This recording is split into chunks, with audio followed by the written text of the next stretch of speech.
इस वीडियो में हम क्लास 7 के सोशल साइंस के चैप्टर 11 को डिटेल में एक्सप्लेन करने वाले हैं। इस चैप्टर का टाइटल है the rise of small kingdoms in south India. South India में मेडिवल पीरियड के स्टार्टिंग में कौन कौन से किंगडम्स आए थे उसके बारे में हमें यहाँ पे डिटेल में पढ़ना है।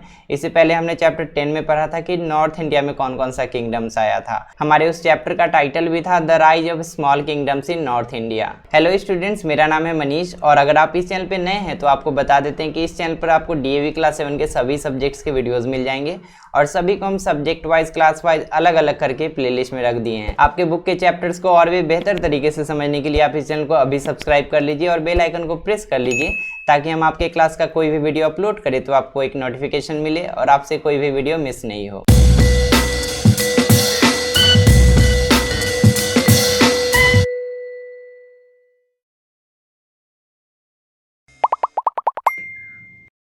तो जैसा कि मैंने पहले भी बताया कि इस चैप्टर में हमें साउथ इंडिया में कौन कौन से इंपॉर्टेंट किंगडम्स आए थे मेडिवल पीरियड में, उसके बारे में डिटेल में पढ़ना है। तो पहले इस चैप्टर का ओवरव्यू क्या दिया गया है उसको पढ़ लेते हैं। यहाँ पे बताया गया है the medieval era of 500 years that is 700 to 1200 CE saw some important developments in southern India। South India में इस पीरियड के बीच में, ये जो पीरियड है ये मेडिवल पीरियड के बीच में ही आता है। हमने हिस्ट्री के स्टार्टिंग वाले चैप्टर में ही पढ़ा था कि हम लोग इंडिया में मेडिवल पीरियड कब से कब तक के समय को बोलते हैं। 800 CE से लेकर 1800 CE तक के बीच के समय को हम लोग मेडिवल पीरियड बोलते हैं।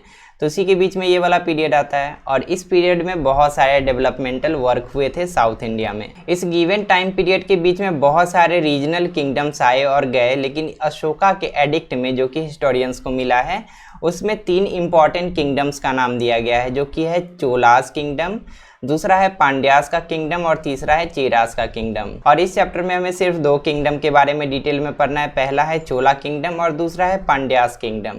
बाद के समय में 2 और किंगडम आ जाते हैं जिनमें कि पहला का नाम है चालुक्यास किंगडम और दूसरा का नाम है पल्लवास किंगडम। और इनका जो साम्राज्य होता है कर्नाटक, आंध्र प्रदेश और तमिलनाडु के एरिया में फैला होता है। The Rashtrakutas ruled over the northern part of Deccan during this time. इस समय डेक्कन के नॉर्दर्न पार्ट में राष्ट्रकूटों का शासन होता है, जिसके बारे में चैप्टर 10 में हमने डिटेल में पढ़ा था। Let us study about Cholas and Pandyas in detail now. अब हमें यहाँ से चोला किंगडम के बारे में और पांड्या किंगडम के बारे में डिटेल में पढ़ना है। आगे बढ़ने से पहले हम लोग मैप के थ्रू एक बार समझ लेते हैं कि हमें क्या क्या पढ़ना है। इस वाले एरिया को हम लोग डेक्कन पार्ट बोलते हैं इंडिया का, और डेक्कन के नॉर्थ में यानी कि इस वाले एरिया में राष्ट्रकूटों का शासन था, जिसके बारे में चैप्टर 10 में हमने पढ़ लिया है। और साउथ वाले एरिया में यहाँ पे 3 किंगडम्स थे, इंपॉर्टेंट किंगडम्स, जिसमें कि है पहला चेरास किंगडम, दूसरा चोलास किंगडम और तीसरा है पांड्यास किंगडम। और इसी में से 2 किंगडम के बारे में यहाँ पे हमें पढ़ना है, पहला चोला किंगडम और दूसरा पांड्यास का किंगडम।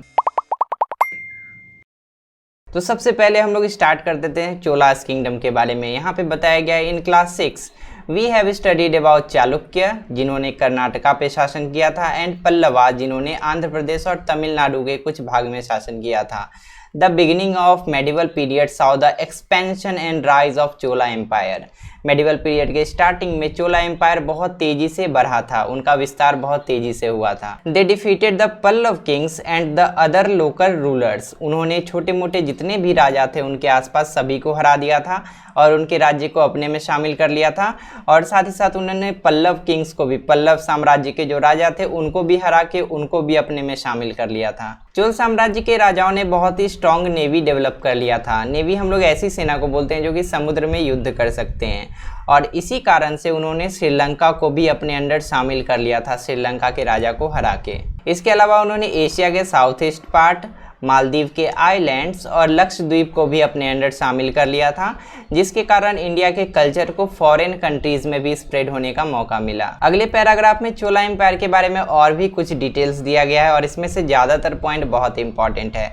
एग्जाम में ये सब आपसे पूछा जा सकता है। जैसे कि पहले लाइन में दिया गया है Chola kingdom extended from Nellore to Pudukkottai and Mysore to Madras, जिसको अभी हम लोग चेन्नई बोलते हैं। तो ये क्वेश्चन एग्जाम में ज़रूर से ज़रूर आ सकता है कि चोला एम्पायर जो है कहाँ से कहाँ तक फैला हुआ था। तो आपको आंसर करना पड़ेगा। ये सब जगह का नाम है। नेल्लोर से पुडुकोटा और मैसूर से लेकर मद्रास तक चोला एम्पायर का जो किंगडम है वो फैला हुआ था। चोला किंगडम के जो फाउंडर थे उनका नाम भी यहाँ पे दिया गया है, ये भी आपको याद रखना है। ये नाम है विजयालय और इन्होंने ही पल्लवास को हराया था और उनको अपने अंडर शामिल कर लिया था। हिज ग्रैंडसन प्रंतका वन, यहाँ पे विजयालय के ही पोते की बात की जा रही है और इनका नाम क्या है, प्रंतका वन। इन्होंने पांड्यास के राजाओं को हराया था जो कि मदुरई में रहते थे।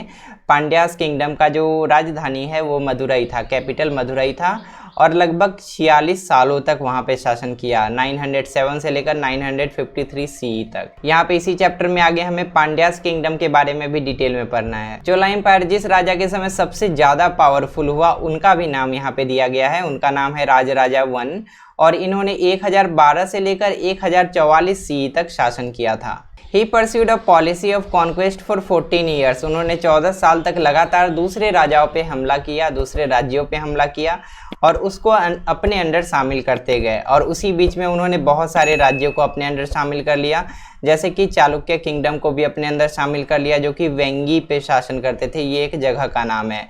उसके अलावा उन्होंने केरला पे भी कैप्चर कर लिया और मदुरई पे भी उन्होंने कैप्चर कर लिया, उसको अपने अंदर शामिल कर लिया। He also build the famous temple Rajeshwara in Tanjore, उन्होंने एक बहुत ही फेमस टेम्पल भी बनवाया जिसका फोटो यहाँ पे आपको दिया गया है, तंजोर में ये है। The walls of the temple depict his conquest, और इस मंदिर की दीवारों पर उन्होंने जितना भी युद्ध लड़ा था उसको पिक्चर के फॉर्म में उसके बारे में डिटेल्स बताया गया है।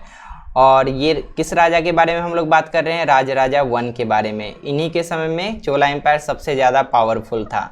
तो अगर आप इस मंदिर में जा सकते हो तो एक बार जाकर यहाँ पे जरूर घूमना। Rajaraja one was succeeded by his son Rajendra Chola, Rajaraja one के बेटे आते हैं फिर राजेंद्र चोला उनका नाम रहता है, हु रूल्ड फॉर 28 ईयर्स, वो 28 साल तक शासन करते हैं। He expanded his territory over Andaman and Nicobar island, Sumatra, Malaya and Pegu, ये अपने टेरिटरी को और बढ़ाते हैं और इन सब एरियाज को भी वो अपने अंडर शामिल कर लेते हैं, उसको कैप्चर कर लेते हैं। He defeated the Pala king Mahipala of Bihar and Bengal, और ये जो राजेंद्र चोला थे इन्होंने पाल साम्राज्य के एक राजा थे जिनका नाम था महिपाल, उनको भी उन्होंने हरा दिया था और बिहार और बंगाल को अपने अंडर कैप्चर कर लिया था और इसी के कारण से उनको टाइटल दिया गया था गंगाई कोंडाई। गंगाई कोंडाई का मतलब होता है गंगा को जीत लेने वाला, और आपको पता होगा कि बिहार से होकर गंगा नदी बहती है, इसीलिए उनको ये टाइटल दिया गया था गंगाई कोंडाई। तो एक बार फटाक से रिवाइज कर लेते हैं कि चोला किंगडम के अंदर में हमें कौन कौन से किंग्स के नाम अच्छे से याद रखने हैं। सबसे पहले तो हमें चोला किंगडम के फाउंडर का नाम याद रखना है, विजयालय। उसके बाद हमें इनके पोते का नाम याद रखना है जो कि है प्रंतका वन, और इन्होंने पांड्या किंग्स को हराया था और मदुरई पे अपना शासन स्थापित किया था। उसके बाद हमें राजराजा वन का नाम याद रखना है। चोला एम्पायर के सबसे इम्पॉर्टेंट सबसे पावरफुल राजा यही थे क्योंकि इनके समय सबसे ज़्यादा एक्सपेंशन हुआ था राज्य का। इन्होंने 14 सालों तक लगातार दूसरे राज्यों पे हमला किया था और उसको अपने अंडर शामिल किया था। चोल साम्राज्य के चौथे इम्पॉर्टेंट राजा जिनका नाम आपको याद रखना है वो है राजेंद्र चोला। ये राजराजा वन के ही बेटे थे और इन्हीं को टाइटल दिया गया था Gangai Kondai. Constant wars and internal conflict led to the disintegration of Chola empire in about 1279 CE, और 1279 CE तक चोला एम्पायर लगभग खत्म हो गया। इसका रीजन, सबसे बड़ा रीजन ये रहा कि चोला एम्पायर के जो राजा थे वो लगातार कहीं ना कहीं किसी न किसी युद्ध में हमेशा इंगेज रहते थे, जिसके कारण से धीरे धीरे चोला एम्पायर डिसइंटीग्रेट हो गया और इस समय तक 1279 तक वो खत्म हो गया लगभग। The rise of Hindu kingdom at Vijayanagar give the final blow to Chola dynasty. Chola dynasty के जो बचे खुचे राजा होते हैं वो भी खत्म हो जाते हैं, वो भी हार जाते हैं जब हिंदू किंगडम का उदय होता है विजयनगर में। ये इंपॉर्टेंट पॉइंट है, आपको इसको भी याद रखना है। अब जो दूसरा किंगडम के बारे में हमें यहाँ पे डिटेल में पढ़ना है वो है द किंगडम ऑफ पांड्यास। इसको पढ़ने से पहले आप सबसे एक रिक्वेस्ट है कि अगर आपको अभी तक ये चैप्टर अच्छे से समझ में आ रहा है, आपको पढ़ाई अच्छी लग रही है, तो आप इस चैनल को सब्सक्राइब करके हमें सपोर्ट कीजिए। इससे हमें मदद मिलती है आपके लिए और भी ऐसे अच्छे अच्छे वीडियोज़ बनाने में। पांड्यास के किंगडम के बारे में यहाँ से डिटेल में बताया गया है। The kingdom of Pandyas was stabilize in the 7th century CE। Pandyas का जो किंगडम था वो 700 CE से स्टार्ट हुआ था और इनका जो साम्राज्य है वो मदुरई से लेकर तिरुनेलवेली से लेकर और त्रावणकोर के कुछ पार्ट्स तक फैला हुआ था। It is reputed to be the most ancient of the Tamil states. Tamil region में शासन करने वाला जो सबसे पुराना साम्राज्य जिसके बारे में हमें पता है वो पांड्यास का साम्राज्य ही माना जाता है। यहाँ पे एक किंग का नाम दिया गया है जो कि है कंडुनगोरी, और इन्होंने ही पांड्या साम्राज्य को स्टार्ट किया था। तो यहाँ पे अगर आपको फाउंडर का नाम पूछा जाए, who was the founder of Pandyas empire, तो आपको कंडुनगोरी का नाम लिखना पड़ेगा। कंडुनगोरी के एक बेटे भी थे जिनका नाम यहाँ पे दिया गया है, उनका नाम था मरुन वर्मन अवानी सुलेमानी। थोड़ा सा लंबा नाम है, आपको याद रखना है। और इनका स्टोरी ये है कि इन्होंने पल्लवास के किंग्स को हराया था। उनको हराने के लिए उन्होंने चोलास के साथ टीम अप किया था और उनके साथ मिलकर उन्होंने पल्लवास को हराया था। पांड्या साम्राज्य के जितने भी राजा हुए वो हमेशा श्रीलंका से युद्ध करते रहते थे। वो चाहते थे कि श्रीलंका को अपने अंडर शामिल कर लें। लेकिन 11वीं सेंचुरी में क्या हुआ, 11वीं सेंचुरी का मतलब हुआ 1100 CE। इस समय क्या हुआ कि चोला एम्पायर जो था ना, जिसके बारे में इससे पहले हमने जस्ट पढ़ा, वो इतना ज़्यादा पावरफुल हो गया था कि पांड्यास खुद उसके अंडर में आ गए। अब देखो, ये लोग श्रीलंका को हड़पना चाहते थे, ये लोग खुद चोलास के अंडर में आ गए। लेकिन फिर 13वीं सेंचुरी में क्या होता है कि फिर से ये इंडिपेंडेंट हो जाते हैं, अलग हो जाते हैं। और 13वीं सेंचुरी में किसका शासन होता है, उनका भी नाम यहाँ पे दिया गया है। पांड्या एम्पायर को फिर से इंडिपेंडेंट बनाने का काम किए थे जलावर्मन सुंदर पांड्या। ये किंग बहुत इंपॉर्टेंट है, इनका भी नाम आप याद रखना। और इन्होंने फिर शासन किया था 1251 से लेकर 1272 ईस्वी तक। Gradually the Pandyas became the leading power in the south, और धीरे धीरे साउथ इंडिया में पांड्यास का साम्राज्य बढ़ने लगा और सबसे पावरफुल राजाओं में पांड्यास के राजा आने लगे। इसका मतलब अभी जो हम लोग यहाँ पे पांड्या साम्राज्य के बारे में डिटेल में पढ़ रहे हैं उसका सिर्फ एक ही कारण है, और वो हैं जलवर्मन सुंदर पांड्या। इन्होंने ही पांड्या साम्राज्य को फिर से इंडिपेंडेंट किया और इतना ज़्यादा बड़ा बना दिया, साउथ इंडिया में इतना ज़्यादा पावरफुल बना दिया, जो कि साउथ इंडिया के पावरफुल किंगडम्स में उनका नाम गिना जाने लगा। और हम लोग यहाँ पे उनके बारे में पढ़ रहे हैं। अब देखो, पांड्या साम्राज्य का अंत कैसे होता है उसके बारे में यहाँ पे हमें बताया गया है। लिखा है, unfortunately a civil war broke out among a number of contenders to the throne which sealed the fate of this kingdom. Pandya साम्राज्य इतना बड़ा हो चुका था कि उसके राजगद्दी पे बैठने के लिए पांड्या साम्राज्य के अंडर में जितने भी छोटे बड़े राजा थे वो लोग आपस में ही लड़ने लगे। वहाँ पे सिविल वार होने लगा। सिविल वार हम लोग ऐसे लड़ाई को बोलते हैं जो कि एक राज्य के अंदर आपस में ही लोग करते हैं। तो उसी तरीके से सिविल वार स्टार्ट हो गया और इसी के कारण से धीरे धीरे ये किंगडम समाप्त हो गया। पांड्या साम्राज्य के खत्म होने का एक और कारण हमें हिस्ट्री से पता चलता है कि उस समय बहुत सारे विदेशी मुस्लिम आक्रमणकारी भारत में घुस गए थे और उन्होंने ऐसा लूट मचाया उस समय कि पांड्या किंगडम पूरी तरीके से बर्बाद हो गया। और फाइनली 16वीं सेंचुरी के समय यानी कि 1600 CE के समय का बात यहाँ पे किया जा रहा है। इस समय जो पांड्या का जो किंगडम था वो एब्जॉर्ब हो जाता है। एब्जॉर्ब हो जाने का मतलब हुआ मिल जाता है। मिल जाता है किससे? किंगडम ऑफ विजयनगर से। विजयनगर किंगडम वही किंगडम है जिसमें चोला एम्पायर भी मिल जाता है जब चोला एम्पायर का अंत हो जाता है। तो फाइनली यहाँ तक हमने मेडिवल पीरियड के समय साउथ इंडिया का क्या स्टोरी था उसके बारे में जान लिया और जो भी इम्पॉर्टेंट किंगडम्स थे उनके बारे में भी हमने डिटेल में पढ़ लिया।